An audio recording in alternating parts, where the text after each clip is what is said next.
राति रे सबु पशुंकर मुंडरू ग्यास बाहरी आसुची।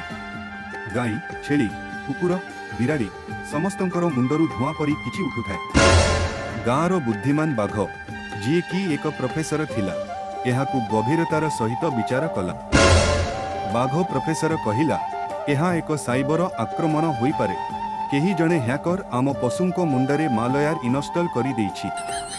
समस्ते हसी पकाइले। प्रोफेसर पशुंको मुंडरे मालयार तुमे कौन परुछो बाबू? किंतु बाघ जिद धरिला। से गोटिए पेंटेस्ट करिबाकू ठीक कला।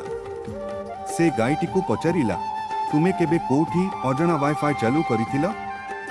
गाई कहिला हाँ, गत सप्ताहरे मु एक मागणा हॉटस्पॉट व्यवहार करिथिली। बाघ खुशी रे डेई पड़िला एहा ही कारण तुमे एक फिशिंग वेफी रे फसी जाइछ। तापरे से गाँर समस्त पशुंकु एक साइबर सुरक्षा शिविर रे डाकिला। छेली कहिला मु आउ केबे मोर पासवर्ड छेली रखिबी नहीं।